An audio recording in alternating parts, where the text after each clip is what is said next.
Welcome to the Speak Up Talk Radio Network. I am your hostess, Pat Rullo, and today I'm so happy to share a recent Firebird Book Award winning author with you. He is Dr. Bernard Leo Remakus, and his winning book is titled The Paraclete. Dr. Remakus has practiced internal medicine in a physician shortage area of rural Susquehanna County, Pennsylvania, for more than 41 years. During that time, he has published 5 novels, The Paraclete, Keystone, Cassidy's Solution, Mia, and The Lame Duck.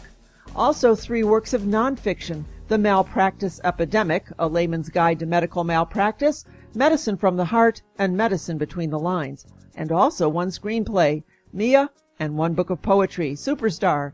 His novels, The Lame Duck and The Paraclete, have won multiple book awards, and I am so looking forward to finding out more from this fascinating person. Welcome to the network, Dr. Remakus. Hi, Pat. How are you today? I'm just great. How are you doing? Well, now that I've been told that I'm fascinating, I'm doing a whole lot better. I know. You can call me every day. I'm telling you, I might. Hey, listen, congratulations on the book win. Well, thank you very much. I am so grateful that you and your organization are providing independent writers and independent publishers with the opportunity to showcase our work. And I'm so proud of the work that you're doing with all your charitable work, helping with things that are so needed by so many people that are so overlooked. So thank you very much for the opportunity to be here today and to have won these awards. Oh, I appreciate that. Thank you very much. It's been our pleasure not only to work with authors, but to combine it with that charitable aspect where the author can help with the Pillowcase Project and help transform homeless shelters for women and children, especially during these days. We all need to reach out and touch people, even if we don't know them and they don't know us. You know, it's a funny thing. One of the most extraordinary people I've ever met in my life was an elderly Baptist minister by the name of Richard Thomas. And when my daughter was going to Seton Hall, they had a fire in the dorm, and early in the morning. And parents all over the country were worried. They were hearing on the news that there was this big dorm fire at Seton Hall. At any rate, luckily, my daughter was on the floor below where the fire broke out, and everybody was safe. There was no problem. But when I told Reverend Thomas about this, he went ahead and he got these highly polished stones that he had carved crosses into. I mean, this man was a man of God like nobody you've ever met. When you were sitting in a room with him talking, you felt that God was sitting in between the two of you and listening. The man was extraordinary, and he went ahead and he brought over this entire bucket of these highly polished stones that had crosses in them, and he said, would you give this to your daughter to give to all of her friends who were displaced by this fire, and tell them this message, that even though I don't know you, I can still pray for you. Yes. And she took the thing down, and I have one of them in my desk right now, and I'll bet that a lot of these kids are still carrying that stone around with that cross emblazoned in it, and with the idea that there are people that are praying for them, people that they don't even know. So you're absolutely right. I love that story, and I agree with you. I bet every one of those students carry that or keep it, or they have it somewhere tucked away, and will look at that, and it will give them that reminder that there's people out there that they don't know who are on their sides. I think it's very, very hopeful message. Yes, it is. Absolutely. You're busy with your medical practice, and then you've written medical books. What caused you to decide to write fiction? Well, it's interesting. I've been writing my whole life. I had a very good elementary school and high school education. I went to a parochial school, went to a school that was taught by Polish nuns, and they were very big into communication skills. We did a lot of writing. We did a lot of speaking. We did a lot of singing. We did a lot of things that showed that you were alive. And I never really had much of a fascination for writing because, you know, you were being forced to do it. And finally, when I got in high school, I had a little bit of an interest in poetry. When I got into college, I became more interested in poetry. Still, I wasn't really that interested in fiction or all of the other voluminous academic type stuff, nonfiction that you had to be exposed to. But the poetry I seemed to gravitate toward a bit. When I got into medical school and into my residency, I started seeing things with patients and being able to report them. And I started writing small little pieces for some of the medical journals, and I got them accepted. And when I finally got into medical practice, there was a need at that time to write some type of book about the malpractice epidemic, about how there was this epidemic number of frivolous lawsuits against doctors and how it was destroying the profession and the relationship between doctors and their patients. So I wrote the malpractice epidemic, and then I started to think about all of my experiences through medical school, through trying to get into medical school, through my residency, through the early years of my practice. And I just started to write fiction because I started to get all these ideas of going ahead and doing something artistic with it, other than just reporting a scientific finding that I had seen. And I sort of gravitated into fiction just as a natural consequence of, the poetry and then the medical writing. And after my first book was published, after the malpractice epidemic was published, I was contacted by an editor by the name of Dina Manolkin, who became a very important part of my writing life. She really liked my book, The Malpractice Epidemic, and she was the editor of Internal Medicine World Report, which was a medical journal that was read twice a month all over the world. And she contacted me, and she says, I really love your writing. She says, anytime you ever wanted to do anything for us, she said, it's yours. And I really didn't pay much attention to that. I didn't really know where she was going with that. And then one day I started to look at the different medical journals, and people had columns, and it sort of hit me that I could really have a real platform here to really reach a lot of different doctors and their patients. And I got in touch with her, and I said, I'll tell you what, I really don't know if this is going to work or not. Let me send you what I would consider to be 2 columns of things that would be on my mind and see if this is what you're looking for. And, if you like them, let me know. We could arrange something that I could do this regularly. If not, you're not going to hurt my feelings. So I sent them off, and it seemed like they were still in the mail, and she already got back to me, and she said, hey, you're on. You're our feature columnist. Huh. So that opened up a really great writing opportunity. For 12 years, I had what became one of the longest running and most widely read physician-written columns in America. And we reached a lot of people. We hit a lot of nerves with, comments about what was happening to healthcare and the government and health insurers and the pharmaceutical industry and a lot of things like that. Sometimes we got pretty close to things because you got some comments back from people in higher up positions that they weren't very fond of the fact that you were calling them out on the carpet for things that they should be doing. So that led to speaking engagements all across the country, and the column lasted about 12 years, and then after 9/11, the advertising fell off, and a lot of the small journals like Internal Medicine World Report, they just couldn't keep up with the need, and they had to try to scale back, and that wasn't enough, so they wound up closing shop.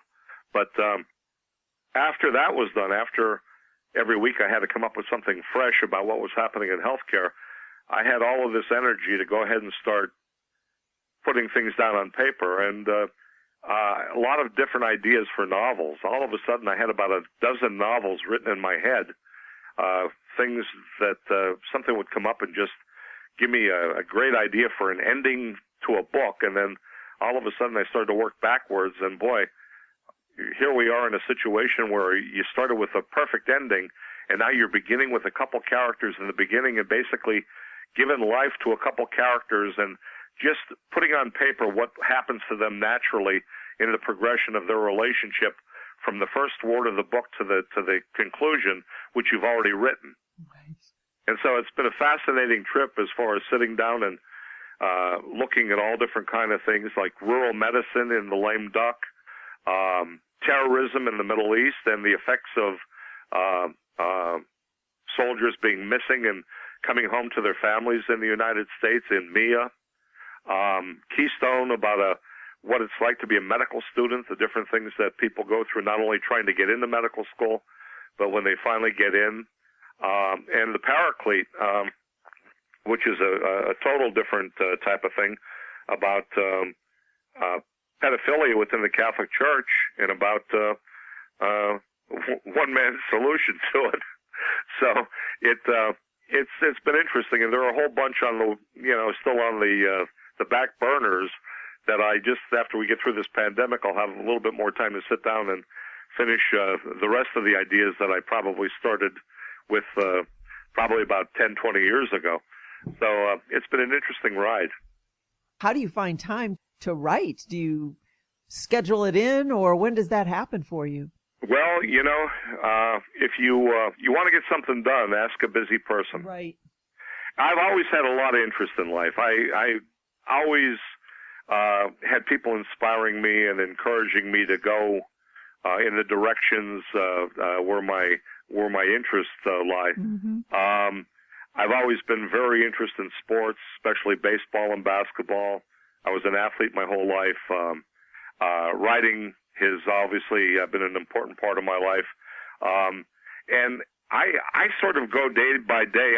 I never look back. Mm-hmm. I don't look in the past because I can't do anything about it.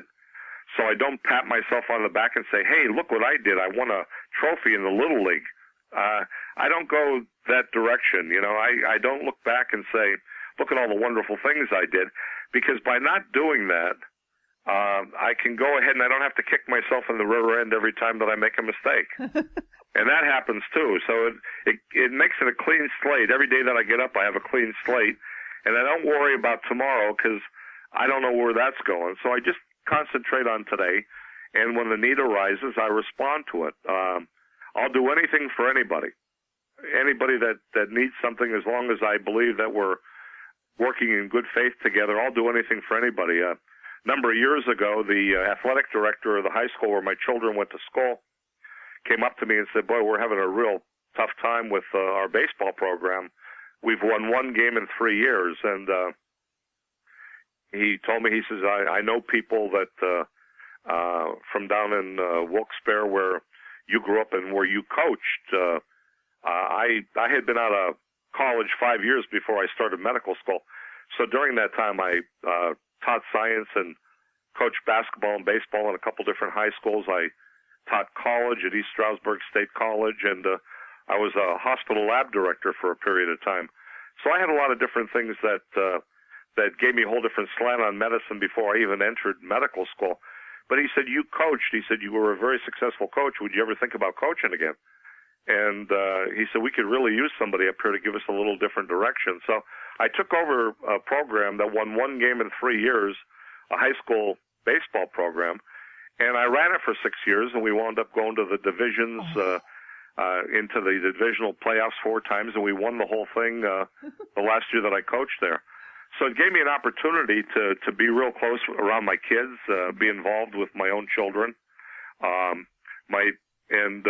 help a lot of kids. I mean, if you look at what the accomplishments of all the kids that I coached, it's incredible what they became. There's so many professional, military, tradesmen. I mean, people that are upstanding citizens today, and you saw them when they were kids, very impressionable kids, looking for a direction in life. So it wasn't so much about teaching them how to hit home runs. It was about teaching them about life and where baseball sort of fit in. And my own 3 children, I have 2 sons and a daughter. All 3 of them are medical doctors. My oldest son is an intensive care physician. My daughter is a neonatologist who also has her own corporation where she helps female physicians who are experiencing burnout in the profession. And my youngest son is a hospitalist. And all my 2 sons played baseball for me on the high school team, and my daughter, I pretty much taught how to hit home runs as I would any boy, and she wound up becoming a Division I softball player at Seton Hall. So the thing is that there were these needs, and I sort of Yep. The thing that has allowed me to go ahead and to venture outside of strict medicine is the fact that I'm in a rural area where you don't have the population to take care of like you would in a big city. So you're not expected to see 50 patients a day, which you can't do, by the way, anyway. Exactly. And, these guys are expected to go and see 50 people a day on busy days and whatever, and remember everything about everyone and take care of them appropriately, and it just can't be done. The other thing is that being in a rural area and having your practice in your home, I don't have to spend hours a day in commuting, going someplace and then coming back. I fall out of bed and I'm in work. So for 41 years, my phone line has been open 24 hours a day, and if you're sick at 3 in the morning and you can't wait till the next morning, you come over to my office, I'll take care of you, and if you can't come over here, I'll come to your house. I've been doing that for 41 years, and it's people say, well, how could you do that? And it's amazing when people realize that you're really going to do it, the respect that you get. So you'll see when you're out mowing your lawn on a Saturday, somebody drives by and they wave to you, and Monday morning they call you, is there any way you could see us? We've been sick all weekend. Well, wait a minute. I waved to you on Saturday. Why didn't you, say, well, you got a life. You're busy too. We didn't want to bother you. This could wait till Monday. Could you get us in today? So you develop a relationship with people that your practice becomes part of your family. And the only way you can do that is by having a small enough number of people to work with that you can become available to them, which becomes one of the most important things in medicine. The ability to be available, the ability to know what you're doing, to have ability, and the ability to be affable, to convince people that you really care about them. So you have those things, and medicine becomes an extraordinary profession, and you really feel sorry for all the people that are burning out from it and saying, I should have never gone into this. I could have gone to the Wharton School of Business, and I could have been a businessman today, or could have gone to law school, and I could have been rich, and the whole bit. You hear this so much, and it's not because people have lost their love for the practice of medicine, but because they become so overworked in such an unrealistic fashion. Years ago, when I was writing my column, I took on the vice president of the AMA, who wrote an article about there were too many doctors in America. And his implication was he wanted to get rid of bringing foreign medical graduates into the country and giving them residencies and allowing them to practice. And I took this guy on and I said, hey, look, don't tell a person who's been sitting in an ambulance for a half hour waiting outside an emergency room to get in, who's been having chest pain for 2 days, don't tell them that there are too many doctors in America. And so at any rate, what I talked about 20 years ago now is obviously very apparent that we don't have enough medical doctors. Right. And, what really would have to happen for medicine to be an ideal profession for everybody was to have an optimal number of patients where you could see so many patients a day and still have a life, where you could go ahead and spend a day as a doctor, be available to people whenever they need you, and in the meantime, take a couple hours off in the afternoon, go coach your kids playing baseball, or if you're in Pennsylvania, your daughter's playing softball in Jersey, go to the game in Jersey and, just let everybody know that you're going to be gone for 4 hours, and, you'll be available at 7 o'clock at night if they have any problems. Call at 7 o'clock at night and I'll be happy to see you. Or if you have real emergencies in the meantime, the closest emergency room to go to. Right. So, you have the ability, and you're asking about where do you find the time for writing? I'm always thinking about something. I mean, there's always something on my mind. I don't know what it would be like to just sit down and be totally relaxed mentally. I really don't even understand what that would be like. That is, yeah. Because I'm always working on something, and it's usually something different than what I'm doing at the time. I'm already thinking ahead to something different. So my general thing is I'll see patients usually in the morning. I might have to go over to the hospital or the skilled nursing facility, do house calls in the afternoon. I have a large property. I have 12 and a half acres. So there's all the work that has to be done here, and I wind up doing most of it myself. Nighttime, I'm a fan of the Philadelphia Phillies and of the Boston Celtics.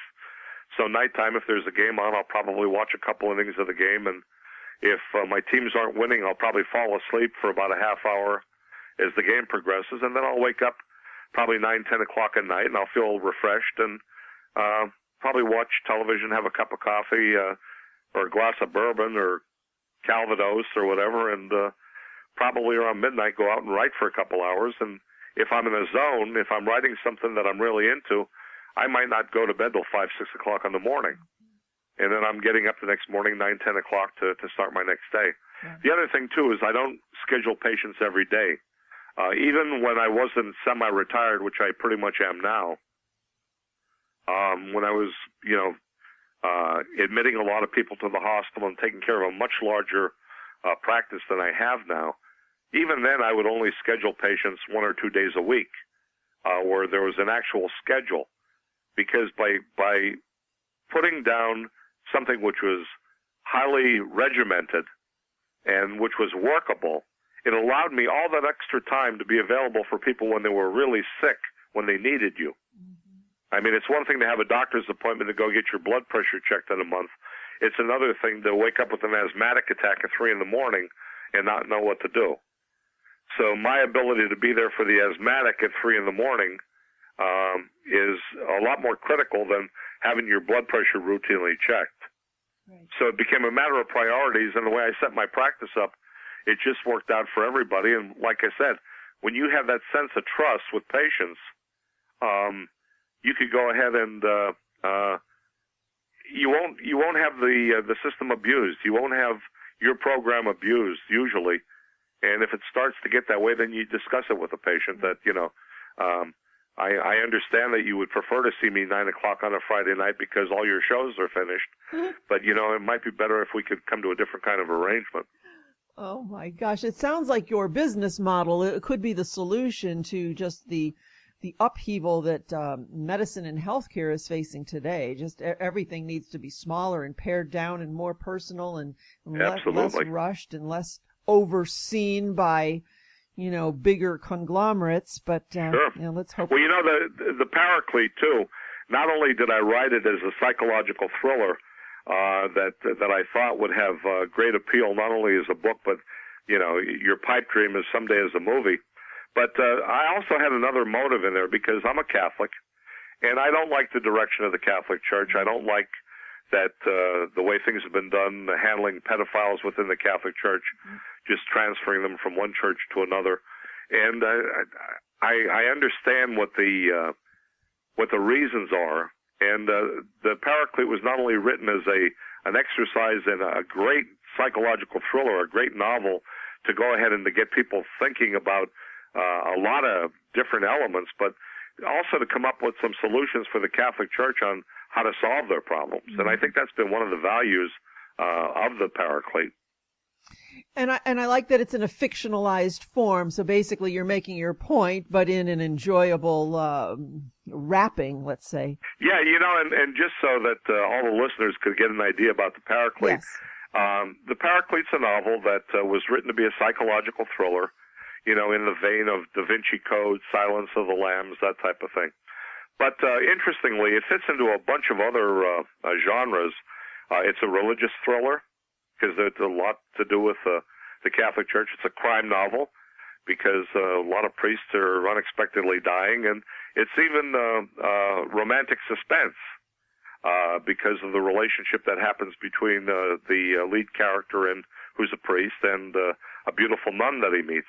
The whole book begins with a world-renowned Catholic theologian and author by the name of Father Paul Thielman, meeting a parish priest and 13-year-old altar boy at St. Declan's Roman Catholic Church in San Diego.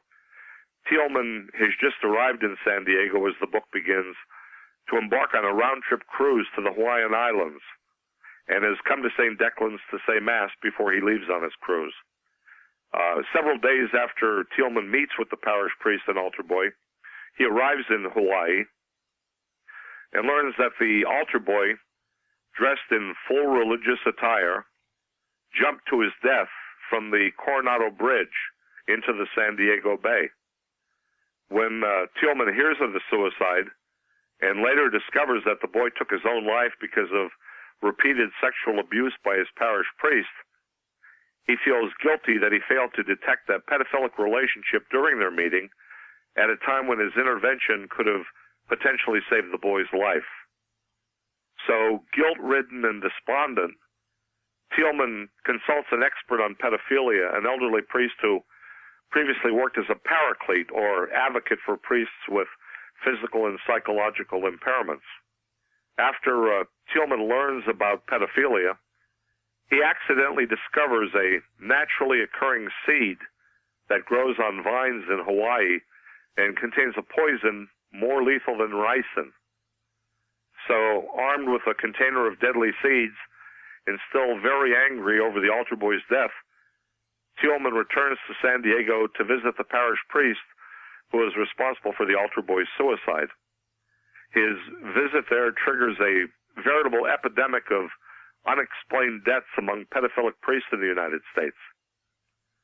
Discovering a pattern to the recent demise of dozens of Catholic priests and suspecting Thielman as a serial killer, a veteran FBI agent whose own husband was the victim of pedophilic abuse finds herself in the middle of a moral dilemma. Should she immediately arrest the suspected serial killer, or should she take her husband's advice and let the killer continue to rid the Catholic Church of its pedophiles? So that's the premise of the book, and to find out what happens, you gotta read it. Gotta read it. Or wait for the movie, but it'd be quicker to read it. Well, speaking of that, then where can folks go to get copies of your book and your books and find out more about you? Well, you can go to Amazon.com. All you have to do is go to Amazon.com, scroll down to books, and just put my last name, Remakus, Remakus, and it'll show all of my books, including the Paraclete, and it'll show all the information about each of the books. All of my books are available in hardcover, paperback, and ebook. Okay. And also, you can for people that want to go elsewhere, you can go to BarnesandNoble.com, and there my books are available as hardcovers and paperback. You can also go ahead and order my books through any local bookstore. And for people that don't want to have to pay to read the books, you can get a Kindle Unlimited membership and read all my books for free with Kindle Unlimited.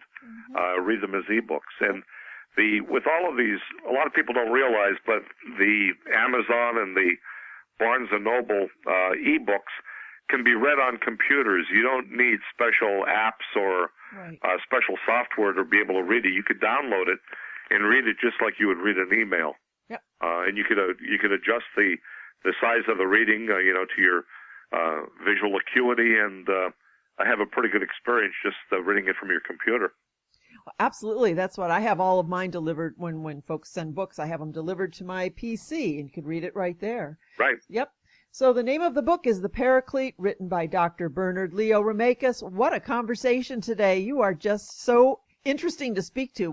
It's a pleasure working with people that have such a foresight and have such a mission that they can be profiting a lot of different people by doing something that they love. Like they say, work is when you'd rather be doing something else, and you sound like you haven't been working for an awful long time. I never work, and I'm always at my desk, so how's That's what I tell people. You are just the best. I wish you were nearby. You're the kind of doctor I would love to have. That's wonderful of you to say. Yeah. Thank you. You know what? Let me just give one last plug. Yeah. While we're talking, you mentioned before, and when you did such a beautiful resume, I have a book that I just actually published last week. It's something that I've been thinking about doing for a half century. Like I told you, I was writing poetry from way back in college, and it finally hit me a couple weeks ago that I was on LinkedIn, and I got an invitation to join this poet group. So at any rate, they were saying, well, we're looking for people to, send in a poem. So I sent in one of my poems called Superstar. And for 50 years, I've had all these poems sitting in a very large folder, and some on my computer. Some of them actually appeared in my book Keystone, because the hero in Keystone, his idol in life is Dr. Yuri Zhivago, the poet physician. and he writes poetry while he's in medical school to express what he's feeling. At any rate, all this poetry was sitting there, and this LinkedIn thing, I sent in a poem, and I got this extraordinary response. Like over 1,000 people responded to this one poem that I sent in, and then I sent in a second poem, and I got the same kind of response. And then a couple people started messaging me and asking me, what book of poetry did I write that contains this stuff? And it hit me, Yep. I'm sitting here with all this stuff, and probably I got some time this week. Probably in a couple days, I could probably throw together 25 very nice love poems and put them together. I could design a cover for it, and probably in a week or two I could have a new book out. And so last week we published Superstar, and the nicest part about it is I dedicated it to my wife, so now I don't have to, I should have copies by Christmas. Now I don't have to go ahead and buy an expensive present for her because her picture's on the back cover. So I'm telling you, thinking ahead. You got all your bases covered in one book. And when I am elected, you got it. You got it. You're the best. Thank you for today. Pat, nice talking to you.